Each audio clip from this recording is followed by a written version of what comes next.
할렐루야, 반갑습니다. 어느덧 싱그러운 5월의 첫 번째 수요일입니다. 오늘 이렇게 또 온라인 성서지리 세미나 시간 함께 맞이할 수 있어서 감사드립니다. 잠깐 기도하고 시작하도록 하겠습니다. 사랑의 하나님, 감사합니다. 또 계절의 여왕이라고 하는 또 싱그러운 5월을 우리들에게 허락하여 주시고, 또 오늘도 첫 번째 수요일, 오늘 하루를 마감하면서 주님의 말씀과 함께 마감하고자 합니다. 오늘도 주시는 말씀 속에 우리의 영이 살아있게 하시고 하나님의 뜻을 알며 그 뜻대로 살아갈 수 있는 복된 우리들의 인생이 되게 하여 주옵소서. 믿음은 들음에서 난다고 말씀하셨습니다. 듣는 것에 그치지 아니하고 우리의 믿음을 성장시켜 갈 수 있는 참으로 귀한 시간들이 되게 하옵소서. 감사드리며 예수님의 이름으로 기도드립니다. 아멘. 네, 오늘 벌써 58번째 시간입니다. 가버나움, 케이퍼나움에 대해서 함께 우리가 살펴보는 시간 갖겠습니다. 네, 우리 백부장의 이야기죠. 이만한 믿음을 내가 만나보지 못하였다라고 하는 예수님의 말씀. 먼저 성경 본문이 누가복음 7장 1절부터 10절까지의 말씀 듣고 그리고 이어나가겠습니다. 누가복음 제7장. 예수께서 모든 말씀을 백성에게 들려주시기를 마치신 후에 가버나움으로 들어가시니라. 어떤 백부장의 사랑하는 종이 병들어 죽게 되었더니 예수의 소문을 듣고 유대인의 장로 몇 사람을 예수께 보내어 오셔서 그 종을 구해 주시기를 청한지라. 이에 그들이 예수께 나아와 간절히 구하여 이르되, 이 일을 하시는 것이 이 사람에게는 합당하니이다. 그가 우리 민족을 사랑하고 또한 우리를 위하여 회당을 지었나이다. 예수께서 함께 가실새 이에 그 집이 멀지 아니하여 백부장이 벗들을 보내어 이르되, 주여, 수고하시지 마옵소서. 내 집에 들어오심을 나는 감당하지 못하겠나이다. 그러므로 내가 주께 나아가기도 감당하지 못할 줄을 알았나이다. 말씀만 하사 내 하인을 낫게 하소서. 나도 남의 수하에 든 사람이요, 내 아래에도 병사가 있으니 이더러 가라 하면 가고 저더러 오라 하면 오고 내 종더러 이것을 하라 하면 하나이다. 예수께서 들으시고 그를 놀랍게 여겨 돌이키사 따르는 무리에게 이르시되, 내가 너희에게 이르노니 이스라엘 중에서도 이만한 믿음은 만나보지 못하였노라. 보내었던 사람들이 집으로 돌아가 보매 종이 이미 나아 있었더라. 네, 잘 들으셨죠?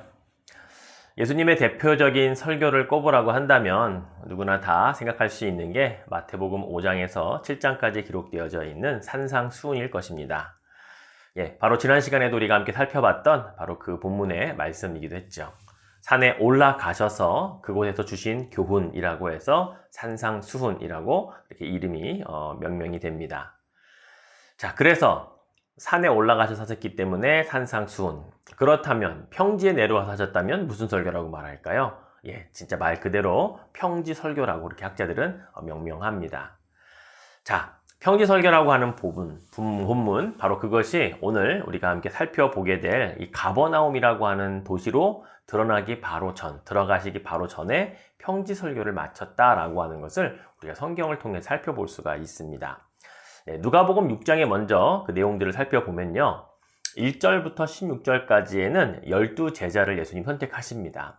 밤이 맞도록 예수님이 기도하신 후에 12제자를 선택하시는 장면이 나오죠.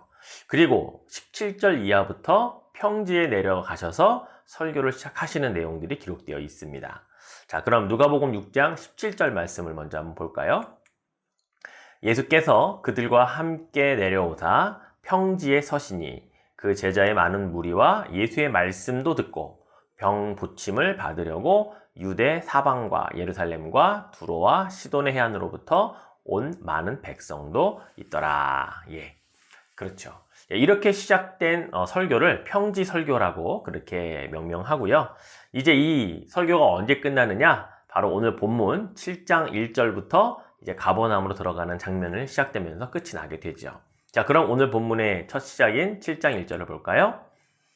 예수께서 모든 말씀을 백성에게 들려주시기를 마치신 후에 가버나움으로 들어가시니라. 바로 이 가버나움으로 가시기 전까지 평지 설교가 마쳐졌다라는 것을 우리가 알 수가 있죠.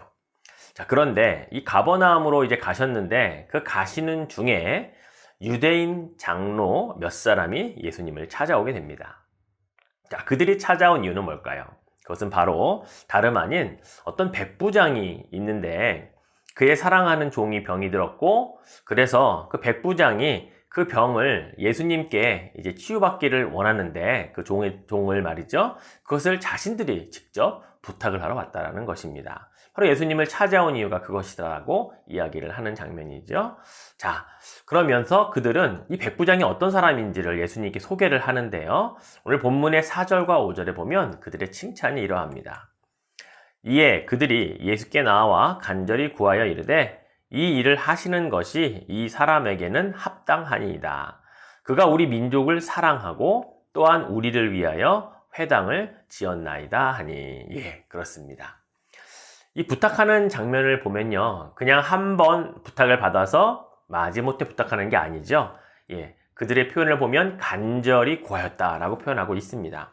자기 일처럼 정말 이것은 예수님이 들어주셔야만 합니다라고 하는 그런 간청을 예수님께 하고 있다는 것이죠.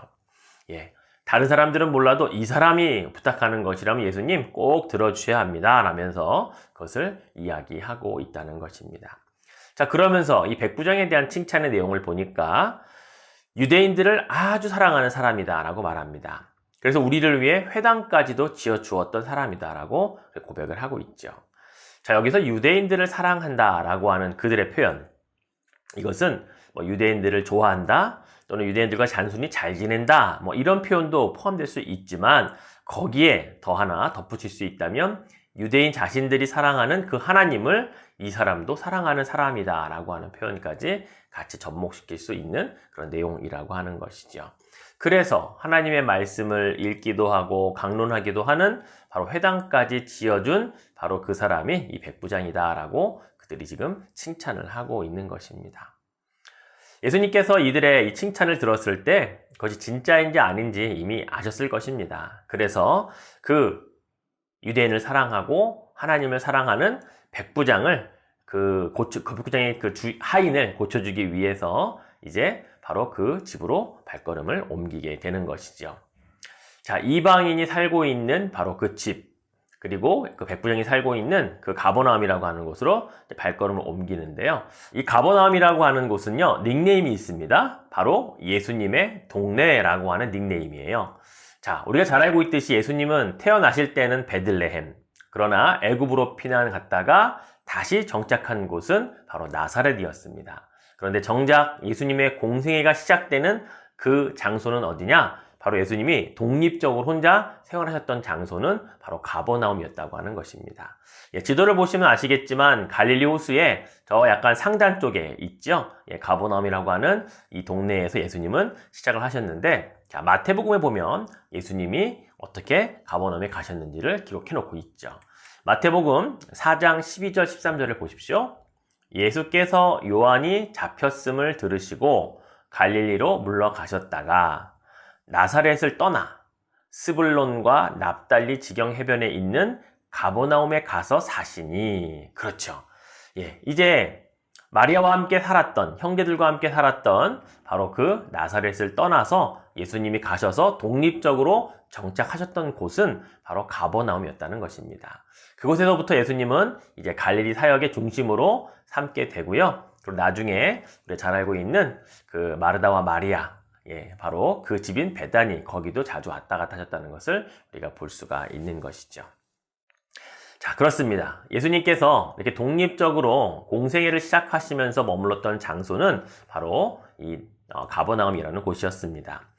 그곳 하시면서 예수님께서 누구를 만나고 제자를 삼으시느냐? 바로 이 가버나움의 세관에 세리를 하고 있던 자가 바로 레위라고 하는 마태였다고 하는 것입니다. 자, 이 가버나움에는요, 이 세리 마태를 예수님이 제자로 부르셨을 뿐만이 아니라 베드로의 장모, 즉 베드로의 처갓집이 그곳에 있었다라고 하는 것이에요. 예, 그래서 이 베드로의 장모의 이 열병까지도 고쳐 주었는데요. 저희가 이스라엘을 방문했을 때에 그 가버나움에 그 우리가 회당 터를 가본 적이 있었습니다. 그 회당터를 나오자마자 바로 어떤 것이 있었냐면 바로 베드로 장모가 머물렀던 바로 그 집의 터가 여전히 있더라고요. 사진을 한번 보시면 베드로 장모의 그 집이라고 해가지고 거기서 열병을 고쳤다고 해가지고 그 건물 밑에 가면요 유리로 이렇게 밑을 볼 수 있도록 그렇게 만들어 놨더라고요. 예, 거기를 이 회당 바로 앞에 이렇게 전시를 해 놓았는데요. 이 가버나움이라고 하는 동네가 그리 크지 않습니다. 예, 길이가요 대략 이 바닷가 즉 갈릴리 호수 있죠 그쪽으로 해서는 한 300m 정도, 그리고 육지 쪽으로 해서는 한 200m 정도, 이 안에 대략 한 1,000명 정도의 사람들이 거주했을 것이다 라고 사람들은 추정을 합니다. 지금도 이 집터나 이런 많은 터들이 남아 있고요, 회당 터도 여전히 그대로 남아 있기 때문이지요. 그리고 여기에는 로마의 군대가 주둔을 했다고 합니다. 그래서 백부장이었던 그 사람도 이 가버나움에 살고 있었던 것이죠. 자, 또 이 복음서에 보면 이 가버나움에서 예수님께서 하셨던 여러 가지 사역들 가운데 몇 가지 우리가 기억할 만한 그런 사역들이 있었습니다. 그 가운데 첫 번째가 잘 알고 계시는 바로 중풍병자를 둔 4명의 친구. 예수님이 어떤 집에 계셨을 때 사람들이 너무 많으니까 그 집에 들어갈 수가 없어서 이들이 머리를 짜내죠. 예, 보통 우리 팔레스타인의 집 구조들은 옥상으로 계단을 통해 올라가면 평평하게 되어 있는 구조입니다. 그런데 그 옥상도 그렇게 튼튼하게 지금처럼 시멘트나 벽돌이나 그런 게 아니었기 때문에 얼마든지 파헤치고 밑으로 내릴 수 있는, 그래서 침상을 예수님 앞으로 내렸을 때 예수님이 그 친구들의 믿음을 보고 고쳐주셨던 장면, 이게 바로 가버나움에서 있었던 그런 사역이었던 것이죠. 자, 또 한 가지 사역이라면 사실 가버나움의 그 회당이 굉장히 컸습니다. 그 회당에서 예수님이 들어가셔서 설교를 하시고 말씀을 전하실 때 많은 사람들이 그 가르침에 놀랐죠. 그 교훈에 감동을 받았죠. 그래서 그 안에서 권세와 그 능력으로 병고침의 역사, 귀신도 쫓아가는 역사가 바로 이 가버나움 회당에서 있었다라는 사실을 성경은 기록을 하고 있는 것입니다. 자, 이렇게 예수님이 실제로 공생애를 시작하시면서 사셨던 곳도 가버나움이고, 거기서 제자 또 마태 부르시고, 또 그리고 베드로 장모의 열병도 고치시고, 그리고 중풍병자 들렸던 친구의 그 4명의 친구들의 믿음으로 그걸 고치시고 회당에서 많이 가르치셨던 이런 여러 가지 사건과 사역들이 바로 이 가버나움에서 있었다라는 것을 보게 됩니다. 자, 다시 또 오늘 본문으로 한번 와 보면요. 자, 이렇게 해서 예수님은 그 몇몇 장로들의 말을 듣고 이제 그 백부장의 집으로 향하여 가는데, 그때 다 가기 전에 또 다른 백부장의 친구들을 만나게 됩니다.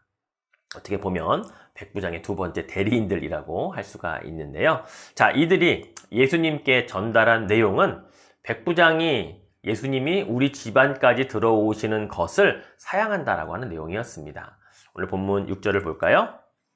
예수께서 함께 가실새 이에 그 집이 멀지 아니하여 백부장이 벗들을 보내어 이르되 주여 수고하시지 마옵소서, 내 집에 들어오심을 나는 감당하지 못하겠나이다. 예. 이유가 무엇이었을까요? 예수님은 유대인 장로들과 함께 집으로 가는 중이었거든요. 그런데 두 번째 만난 친구들은 예수님, 백부장의 집에 들어오시지 않으시는 것이 좋겠습니다 라고 전달을 하고 있다는 거예요. 어쩌면 이것은 사양이 아니죠. 어떤 의미에서는 예수님을 배려한 것이라고 볼 수가 있습니다. 어떤 배려일까요? 그것은 바로 유대인이었던 예수님에 대한 배려였습니다. 또 하나님을 사랑하기 때문에 하나님의 율법을 지킬 수 있도록 그렇게 배려를 한 것이었습니다. 무슨 말일까요? 바로 유대인들이 이방인의 집에 들어가는 것에 대한 어떤 정결법, 이런 부분들을 어기지 않도록 그가 먼저 배려를 했다라고 하는 것입니다. 유대인의 그 정결법 가운데는요, 집에 들어가는 것 자체를 또 부정하게 여기기도 하고요. 그들과 함께 교제하는 것도 사실은 그들에게는 꺼리끼는 일들이었다는 거예요. 로마의 백부장이 아무리 유대인을 사랑하고 회당까지 지어주는 사람이었지만 예수님께 그런 누를 끼칠 수는 없다라고 본인이 스스로 판단을 했던 것이죠. 그래서 그 이야기들을 우리가 볼 수가 있습니다. 우리가 사도행전에 보면요, 베드로가 한번 백부장 고넬료의 집에 초청을 받아 갔던 사건이 있었습니다.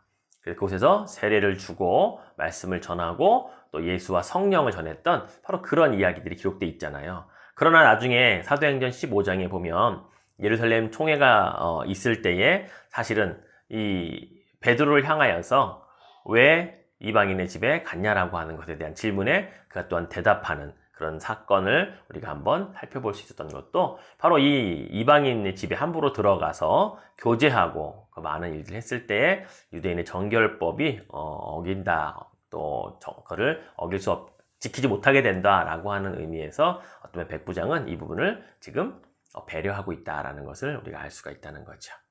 자, 결국 예수님이 정말 어떤 것에 의해 부정하게 되고 그렇게 되는 분이 아님에도 불구하고 아직은 그는 잘 모르잖아요.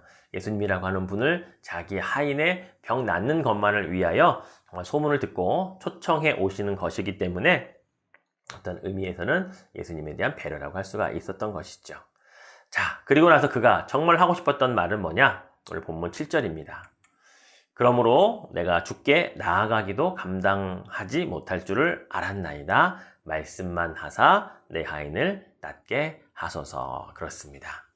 백부장은 자신의 집에 들어오시는 것은 물론이요, 자신이 주님께 나아가는 것도 감당하기 어렵습니다. 로마 군인이 평범한 유대인 앞에 나서지 못할 이유가 뭐가 있겠어요. 그러나 그는 예수님을 정말로 믿는 거죠. 하나님의 아들 메시아로 믿고 있다는 그런 고백이 아닐 수 없습니다. 베드로가 예수님과 처음 만났을 때에 그가 보여주었던 반응이 뭐였습니까? 주여, 나는 죄인이로소이다, 나를 떠나소서 라고 하는 고백과 크게 다르지 않다라는 것이죠. 그리고 그 마지막에 한 말을 봅시다. 말씀만 하사 내 하인을 낫게 하소서 라고 하는 이 말은 주님, 말씀만으로도 내 하인이 나을 수 있음을 믿습니다 라고 하는 참으로 귀한 믿음의 고백이었다라고 하는 것입니다. 자, 이 고백으로 예수님은 예수님께 최고의 칭찬을 듣게 되죠. 이 믿음의 고백을 들으신 예수님의 반응 한번 어떤지 우리 9절 말씀을 한번 살펴볼까요? 예수께서 들으시고 그를 놀랍게 여겨 돌이키사 따르는 무리에게 이르시되 내가 너희에게 이르노니 이스라엘 중에서도 이만한 믿음을 만나보지 못하였노라 하시더라. 아멘. 그렇죠. 예수님이요, 놀랍게 여기셨다라고 표현되어 있습니다. 예수님도 그는 이방인이었고 로마 군인이었고 또 군인 중에서도 백부장이었다고 하는 높은 지위를 가진 자의 입에서 결코 기대할 수 없었던 그런 고백을 듣고서 예수님도 놀라워하셨다라고 하는 사실입니다. 그래서 그에 상응하는 최고의 칭찬이 무엇입니까? 이스라엘 중에서도 이만한 믿음을 만나보지 못하였노라 라고 하는 이 말씀을 예수님이 하신 거예요. 저는 이 말씀을 들으면서 두 가지의 의미가 내포되어 있다는 사실을 묵상을 하게 됩니다. 첫 번째는 유대인들 중에는 백부장 당신의 고백과 같은 그러한 믿음을 가진 자가 없다라고 하는 말씀으로도 묵상이 되어지는 거죠. 또 두 번째는요, 이방인도 이만한 믿음을 가질 수 있구나라고 하는 확신을 주님이 가지셨다라고 하는 것을 깨달을 수 있었습니다. 그래서 이제부터는 이방인들도 이 백부장처럼 예수 그리스도를 믿고 이렇게 믿음의 분량을 가진 고백을 할 수 있는 자들이 있다라는 사실을 예수님이 그를 통해 확인을 하셨다고 볼 수가 있는 것이죠. 사랑하는 성도 여러분, 어쩌면 백부장에 대한 칭찬은요, 오늘날 이방인이 예수 그리스도를 믿은 우리들의 어떤 그런 고백이 주님께 상달되었을 때에 우리를 향한 칭찬과 어쩌면 그것에 대한 기대를 주님이 이렇게 말씀을 표현하고 있다는 사실을 한번 깨달아 볼 필요가 있다는 것입니다. 저는 여기에서 한 가지 더 묵상했던 건 뭐냐면 예수님께서도 놀라셨다라고 하는 표현입니다. 과연 전지전능하신 우리 예수님께서 과연 놀라실 일이 뭐가 있을까요? 이미 다 알고 계시잖아요. 그런데 예수님이 놀랍게 여겼다, 놀랐다라고 하시는 그 표현은요, 어쩌면 예수님을 놀래켜 드릴 수 있는 근거가 여기에 있다는 사실입니다. 사실 예수님 사역 가운데 폭풍 몰아치는 그 갈릴리 바다에서 제자들은 죽을 것 같아서 온갖 고생을 하는데 예수님은 배 고물에서 베개를 베고 주무셨잖아요. 예, 그렇게 크게 놀라실 상황이 있어도 놀라지 않으시고 주무셨던 분이신데 과연 무엇을 보고 이렇게 놀라셨냐라고 하는 것이죠. 과연 그런 고백을 할 줄을 예수님도 기대하지 않으셨다라는 사실을 우리가 한번 생각해 볼 수 있다는 것입니다. 그래서 저는 여러분, 우리도 예수님을 놀래켜 드릴 수 있다는 겁니다. 어떤 방법으로요? 우리의 믿음의 고백으로 말이죠. 어떨 때 예수님이 정말 우리에게 기대치 않았던 그런 고백을 들으실 때 놀랄 수 있을까요? 우리 스스로 한번 고민해 봐야 하지 않을까요? 우리의 입술을 통해 주님이 듣고 싶어 하시는 믿음의 고백은 무엇이 있을까요? 이미 다 알고 계시겠지만 전지전능하셔서 놀랄 일도 아니 계시지만 그러나 놀라워하실 수 있었다라고 기록하여 놓으셨다는 것은 예수님께는 기쁨의 놀람, 행복의 놀람이라고 하는 것이죠. 예수님께 바로 우리가 이러한 행복, 이러한 기쁨을 드릴 수 있는 신앙 고백을, 믿음의 고백을 우리가 할 수 있도록 우리가 준비하는 것 너무나도 귀하다라고 하는 사실입니다. 그렇다고 다른 사람들과는 무조건 반대로 말해야 된다, 다르게 말해야 된다라는 의미는 아닙니다. 정말로 믿음으로 말해야 할 때 우리 그 믿음으로 고백하고 내게 주신 믿음을 근거로 해서 말하고 행동하면 우리 주님을 기쁘시게 할 수 있다라고 하는 사실을 오늘 이 백부장의 이 고백을 통해 우리는 깨닫게 된다라고 하는 것이죠. 예, 주님이 듣고 싶어 하시는 믿음의 고백, 바로 그것으로 우리 주님을 행복한 놀람, 예, 기쁨의 놀람을 드릴 수 있다라는 사실을 여러분이 깨달으셨으면 좋겠습니다. 결국 놀라심의 대가는요, 믿음에 대한 칭찬이었고 축복이었습니다. 그리고 백부장의 하인이 즉시로 나았다라고 성경은 기록을 하고 있거든요. 그렇습니다. 예수님을 놀래켜 드렸는데 우리는 놀랍게 응답을 받는 그런 축복의 역사가 있었다라는 사실을 오늘 백부장의 이야기를 통해서 우리는 살펴볼 수가 있는 것이죠. 예, 오늘 말씀을 한번 정리를 해보겠습니다. 현대를 살아가는 많은 크리스찬들에게 오늘 이 백부장의 그 믿음, 예수님께서 그 친구들을 통해서 전달받았던 백부장의 그 고백, 이것은 우리들에게도 도전이 된다라고 하는 것입니다. 예수님께서 이만한 믿음을 내가 이스라엘 중에 만나보지 못하였다. 예, 바로 우리들을 향하여서도 이만한 믿음을 내가 기대하지 못하였지만 너의 입술을 통하여 내가 듣게 되는구나, 기쁘고 놀랍다라고 하는 주님의 칭찬을 우리가 도전받아야 된다라고 하는 것입니다. 사실 여러분, 우리가 믿음은 들음에서 난다라고 이야기를 하지 않습니까? 맞습니다. 들어야 믿음이 생긴다고 하는 것이죠. 그러나 여러분, 우리가 한번 생각해 보자고요. 백부장이 예수님에 대해서 듣고 알았던 것과 지금 우리가 예수님에 대해 듣고 아는 것의 차이를 느낄 수 있잖아요. 우리가 훨씬 더 예수님에 대해 많이 들었고 잘 알고 있지 않습니까? 그렇다면 우리의 믿음은 백부장의 믿음보다 훨씬 더 우리는 커야 된다는 것이죠. 그렇지 않습니까? 믿음은 들으면서 난다고 했으니까요. 그러나 한 가지 중요한 사실은 듣는다고 다 믿음의 성장이 있는 건 아니라는 거예요. 물론 믿음의 시작은 들어야 됩니다. 그래야 깨닫고 알게 되는 것이죠. 하지만 중요한 건 뭡니까? 들은 이후에 그 말씀을 어떻게 우리의 믿음의 성장을 위하여 성령이 하시는 말씀으로 조명을 받느냐라고 하는 것입니다. 그것이 바로 우리가 말씀을 듣고 깨달아지는 은혜가 바로 이 성령의 조명을 통해 이어지기 때문에 그렇습니다. 그러면 우리가 주님이 기뻐하실 믿음이 무엇인지 알 수가 있습니다. 그러면 우리는 고백할 수가 있게 된다는 사실이죠. 사랑하는 성도 여러분, 우리는 주님이 기뻐하실 만한 믿음, 주님이 놀라실 만한 믿음의 고백을 할 수 있는 여건들이 이미 조성되어져 있습니다.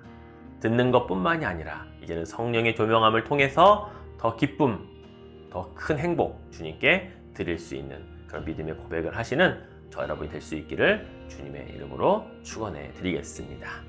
예, 한번 앞에부터 파워포인트 살펴보시고 마무리 기도하고 마치도록 하죠.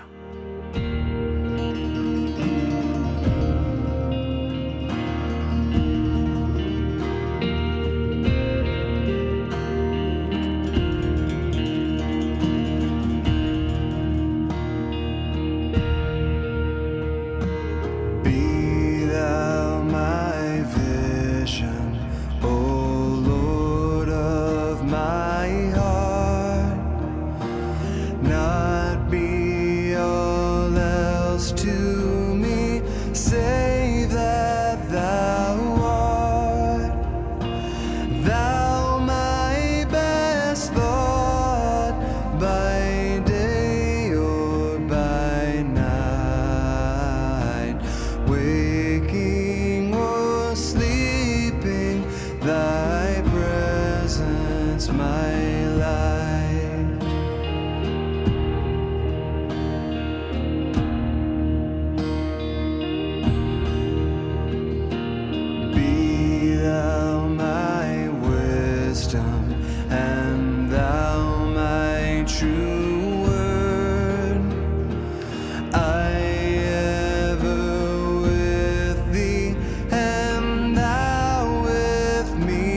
thou in me dwelling, and I with thee one.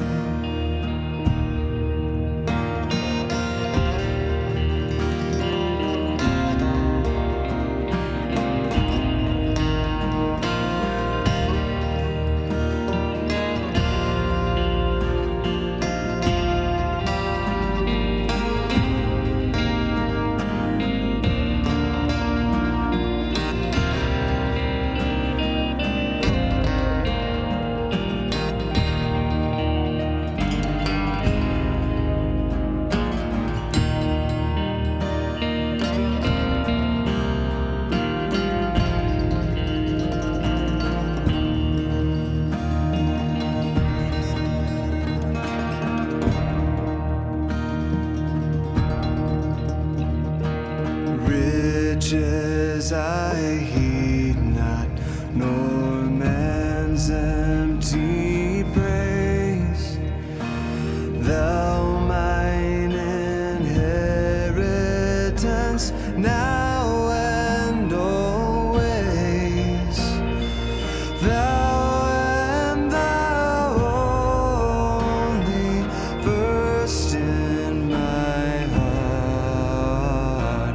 High King of heaven, my treasure thou art.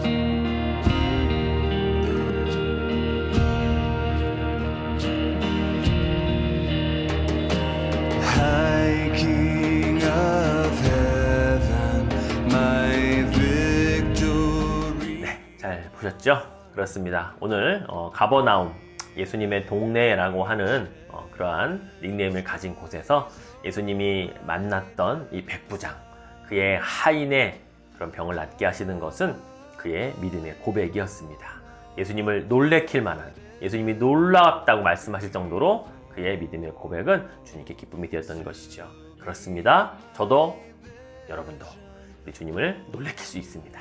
기쁨의 놀람, 행복의 놀람, 바로 그것은 우리가 말씀을 듣고 성령의 조명을 받아 주님의 기뻐하실 만한 믿음의 고백, 믿음의 삶을 살아갈 때 충분히 우리도 그렇게 살아갈 수 있음을 여러분 믿으시기를 주님의 이름으로 축원합니다. 기도하겠습니다. 사랑의 하나님, 감사합니다. 오늘 가버나움에서 예수님이 만났던 이 백부장의 믿음, 오늘 우리에게 도전이 됩니다. 이스라엘 중에 이만한 믿음을 만나보지 못하였다라고 말씀하시면서 놀랍게 여기셨던 우리 주님, 우리도 우리 주님께 기쁨의 놀람, 행복의 놀람을 드릴 수 있는 믿음의 사람이 되기를 원합니다. 믿음은 들음에서 남이 확실합니다. 그러나 그 시작은 들어야 되지만 그 들은 것들을 성령의 조명함을 받아 깨닫고 성장하여 주님이 정말 기뻐하실 만한 믿음의 고백하는 자로 우리들이 살아가게 도와주옵소서. 오늘도 주신 말씀으로 하루를 마무리하며 또 새로운 한 날들을 시작하기를 소망하며 예수님의 이름으로 기도드립니다. 아멘. 네, 이것으로 마치겠습니다. 감사합니다.